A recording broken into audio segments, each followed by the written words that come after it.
There are interviews, and then there are warnings disguised as conversations. Tonight, Liam Neeson sat down expecting to discuss his films, his past, his legacy. But what he revealed left the studio frozen, and no one has been able to explain what really happened. Because when he mentioned the new pope, he wasn't sharing an opinion. He was remembering something that shouldn't exist. And once you hear what he saw and what he brought with him, you'll understand why.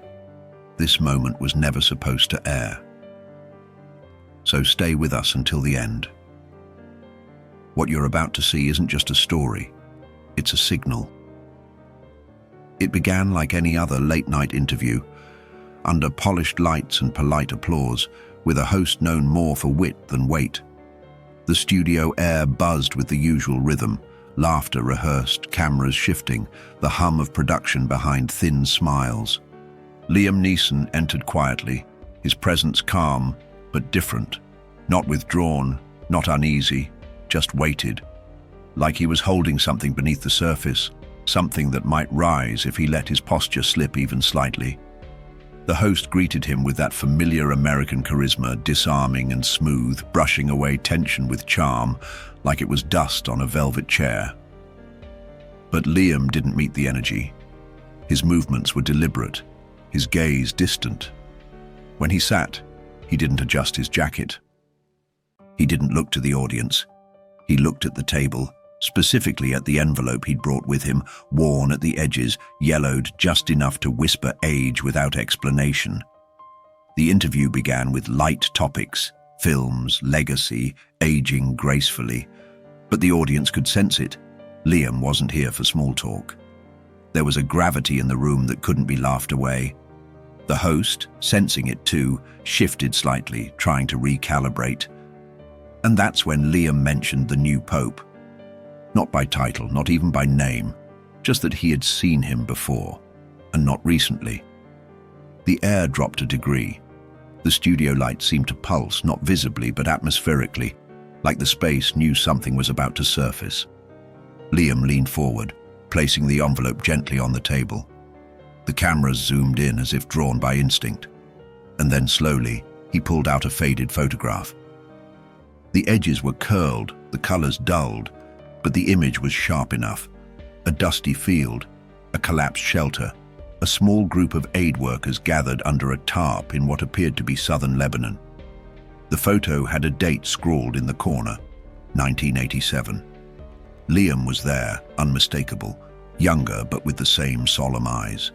So were others, doctors, nuns, volunteers, and one more figure, half in shadow. The studio paused. Not the equipment, the people. Everyone. The host leaned closer, inspecting the image from across the table, his brows tensing in a way that signaled recognition before he even opened his mouth. The man in the photo, barely visible in the frame, standing at the far right behind a curtain of dust, was Robert Prevost. But that couldn't be. In 1987, Robert Prevost was neither public nor present. He wasn't stationed in Lebanon. He wasn't anywhere near the conflict zone. According to every public record, he was still in formation in Chicago. Not halfway around the world. Not standing there. Liam didn't explain it right away. Instead, he held the photo at an angle under the studio light. That's when it became clear. The figure didn't belong. The lighting was wrong. The shadows fell sideways while the rest of the group cast downward shade. And more than that, the dust in the air, visible particles frozen mid-movement, passed through the silhouette, not around it. Liam placed the photo down, hands steady but quiet. He said nothing about editing, nothing about tampering, only that this was the original print taken by a Catholic mission photographer, and that all other copies had disappeared years ago, except this one. This lone survivor tucked in the back of a drawer he hadn't opened in decades, until a few weeks ago. He then explained something that made the host's face still, the kind of stillness that happens when laughter has no room left. Everyone in that photo, except Liam, was now dead. Some in accidents, others in strange, silent circumstances. 2 in disappearances never resolved, and 1, a priest who had traveled with Liam during that mission, was found collapsed in a confession booth, clutching a note with no words, only a symbol, a cross within a circle. The host, for once, had no interjection, no quip, just silence, now shared with an audience that had stopped breathing without realizing. Liam continued, not with theatrical pause or drama, but with the quiet certainty of someone who had carried a secret too long. He said he never noticed the figure in the photo before. He remembered the faces, the dirt, the hunger, the prayers. But not him, not the man in white. It wasn't until the announcement of the new pope that something stirred. A televised image, a gesture, a turn of the head. That same stillness, that same absence of shadow. It woke something he didn't remember burying. He dug through boxes, through folders from old relief trips, until the photo emerged, undisturbed and yet changed. And then a detail. In the top left corner of the print, nearly out of frame, the old missionary who took the photo had etched a number, a film negative reference. Liam had the original negatives scanned, all of them. The man wasn't in them. In the negative, the edge of the image was just a blur of sand and canvas. No figure, no presence, no man standing at the edge. The version with the man had only ever existed as a print, this print, and no one could explain how or why. He paused, letting the photo rest again, not for drama, but because that was the point where even he stopped trying to explain. The host sat back, hands crossed on the desk, eyes unreadable. No one in the room blinked, and the photo sat there, between them, an artifact of something not forgotten, but somehow placed. Liam exhaled, and the microphone caught it, a breath like someone stepping out of memory and back into danger. He looked at the host, then at the audience, then back to the photograph. He said he hadn't planned to bring it. He said he didn't want to believe what it meant. He said he thought, maybe, it was just his mind.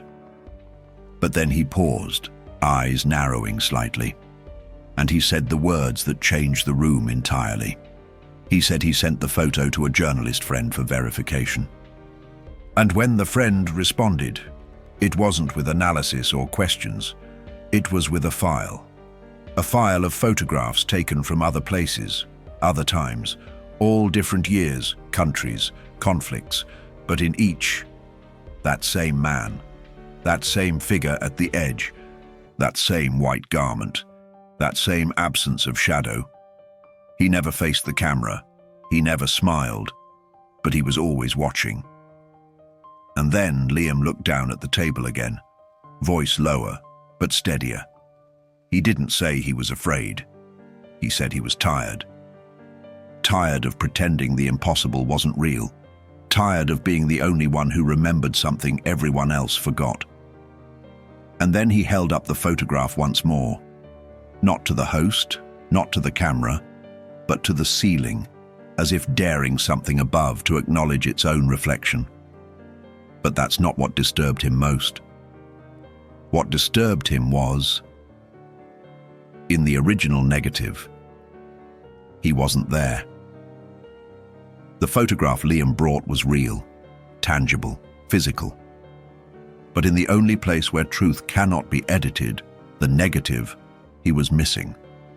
So who or what developed him into the frame? The photo sat untouched for the remainder of the segment, but its presence hovered like a veil over everything that followed. Nothing felt rehearsed anymore. The host had stopped checking cue cards. The audience had stopped reacting. The studio, once bright and mechanical, now breathed like a cathedral before a storm. Liam remained still, as if even the air had become heavier around him. He didn't speak with urgency, nor did he perform. He simply released piece by piece a truth that had grown too large to carry alone. He said the photograph was not the first sign, that years before its rediscovery, letters had started arriving, no return address, no name, just symbols etched onto parchment, sealed in wax. Crosses within circles, triangles over eyes.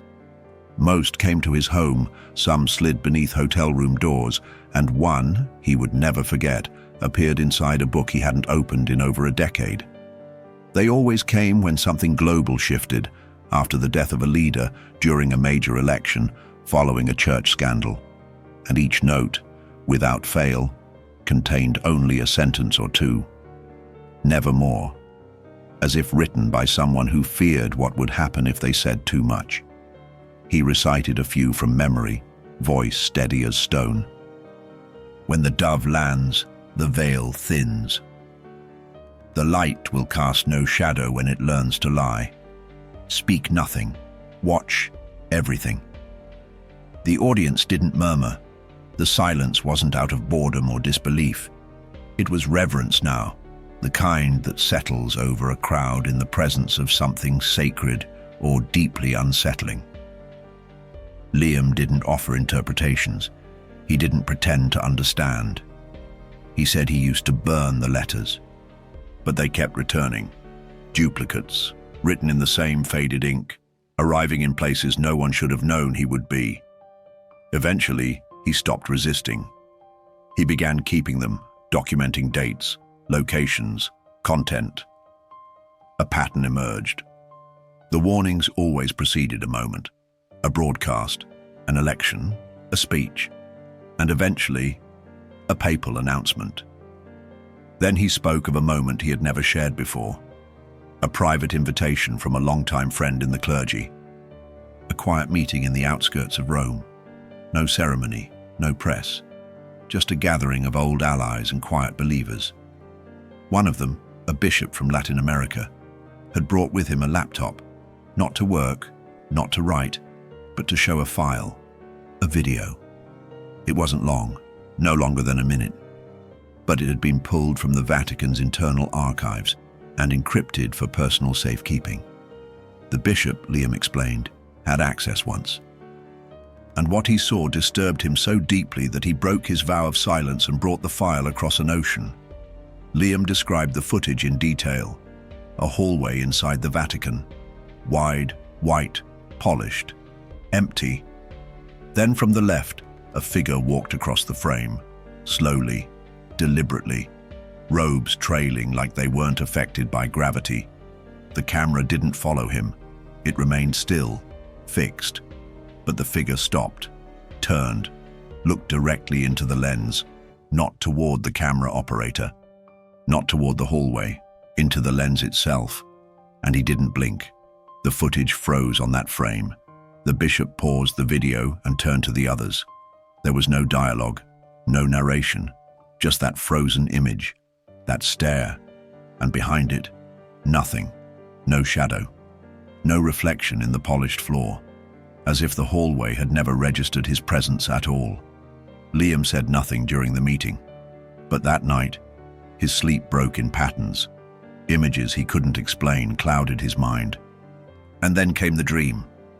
He was in St. Peter's Square, empty, no tourists, no guards, no birds. The marble echoed beneath his steps, though he didn't walk. He just appeared. And on the balcony above, a figure stood, dressed in papal white, smiling. But behind him, nothing. Not a silhouette, not a shade. The sun burned directly behind, but the figure did not block the light. It was as if the light went through him. Liam woke in sweat, lungs tight, heartbeat echoing like footsteps in a chamber. But the worst part wasn't the dream. It was the repetition, because it came again the next night, and the next. Always the same, always silent, until the fourth night, when the figure on the balcony finally moved. He raised one hand, and at that precise moment, Liam always awoke, not from sound, not from fear, but from the overwhelming sense that the world had paused, as if the dream wasn't a message, but a memory, one that hadn't happened yet. Back in the studio, the host sat without words. Liam could see it in his posture, that blend of skepticism cracking under the weight of something that made too much sense to be false. The production crew, normally fluid in their motions, now froze. No one adjusted lights. No one whispered cues. The only movement came from Liam's hand as he reached toward the table again, not to grab the photo, but the water glass. That's when he paused. His fingers hovered just above the rim. His gaze narrowed. Something was beneath it. A folded slip of paper, barely visible under the circular base. He pulled it free slowly, careful not to spill the glass. The paper was yellowish, creased. He unfolded it calmly, like he expected it to be there. The words were short, handwritten. "He knows you remember." He didn't flinch. He didn't show it to the camera. He just looked up, scanning the room, not frantically, not suspiciously, just searching, the kind of scan that doesn't expect to find what it's looking for. And then, on the monitor behind the host, intended to display background footage from Liam's career, a technical glitch appeared. A flicker, a freeze, and for less than 2 seconds, a still image flashed. A hallway, white, polished, and a man in white robes at the edge of the frame, watching, not standing, not moving, just watching. Liam didn't react outwardly, but his body tensed, slightly, as if every cell inside him had just heard something the ears could not. He said nothing. He folded the note, placed it in his coat, and looked again to the audience. Not as a performer, not even as a witness anymore, as a man no longer trying to understand, but preparing. Because if they were watching, if they had reached this far, then silence was no longer safety. And what waited next wasn't a warning. It was the arrival. The figure had reached the screen, not in spirit, not in metaphor, but in pixels, in signal. The last safe distance had been crossed. And the only question now was, how much had already been seen? The lights above the stage didn't flicker again. They simply dimmed, imperceptibly at first, then enough that even the cameras adjusted their exposure. No one in the room moved, not the host, not the audience, not even Liam. The silence wasn't empty anymore. It was listening. Liam sat straighter now, not in defiance, but in resolve. He reached into his coat pocket once more. This time, it wasn't a letter or a note. It was a thicker envelope, sealed with a wax insignia unfamiliar to most. But to him, it had become unmistakable. The same cross inside a circle. The seal of the silent. He didn't rush. He placed the envelope on the table, then pulled out the page within, slightly stiff, yellowed at the edges. It was the second page of a letter delivered after the death of Pope Francis. A page he had never read in public. A page he had promised himself he'd never unfold, until now. The text was sparse, like someone had chosen every word as if it might outlive the paper. He may dress in light, but carry the hollow. Liam read aloud, voice low and reverent.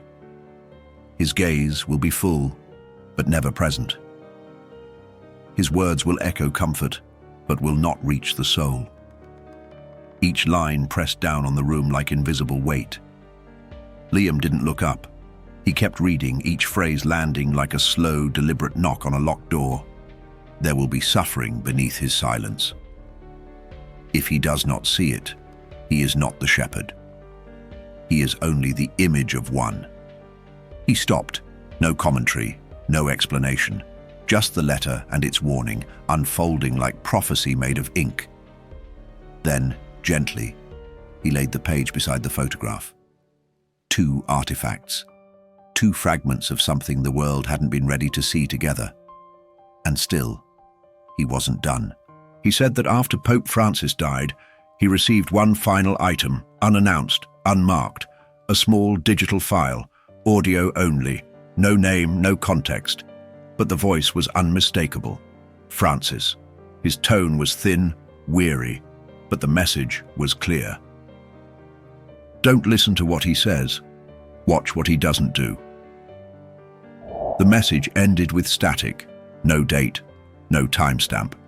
But Liam had played it dozens of times, and every time there was something new in the silence between the words. Not background noise, not interference, something colder, something alive in the pause. Then, almost as an afterthought, Liam revealed he had been to the Vatican once more before the conclave. Alone, no cameras, no ceremony. He stood in St. Peter's Square, trying to reclaim the dream as something imaginary. But when he looked to the balcony, something felt wrong. Not in the architecture, not in the light, in the stillness. He waited just long enough for a tour group to pass behind him. And when they took a photo together, arms out, laughing, Liam stepped away. Hours later, someone sent him the picture. Everyone was there, every smiling face, every shadow falling to the ground, elongated by the setting sun, except the balcony. It cast no shadow, nothing behind it, nothing beneath it. The stone reflected light, but it didn't block it. And standing there, faint but undeniable, was a man in white, arms folded, eyes invisible from the angle, but undeniably facing forward. The tourists hadn't seen him, the photographer hadn't seen him, but the camera had. Liam printed the photo, enlarged it, and for days he stared at it, waiting for the image to betray itself, to blur, to shift, to reveal its manipulation. It never did. Because it wasn't manipulated, it was watching. The host, silent the entire time, hadn't blinked in minutes. He looked smaller now, less like a performer, and more like a man inside something ancient. Liam reached beneath the chair one last time, not to produce evidence, not to prove anything, but because something had been left there before the interview began. A small slip of paper. He held it up to the light, the writing delicate but unmistakable. "If you show it, there is no going back." That was all it said. He placed it beside the others, a final piece in the pattern. Then, slowly, he reached into the inner lining of his coat. There, stitched into the fabric, was a pocket he'd sewn himself, years ago. A habit from the time when hiding something was safer than explaining it. Inside, a single photograph, glossy, slightly faded. He didn't hold it up. He didn't describe it. He simply set it face down on the table, resting his hand over it. Then, without drama, he spoke.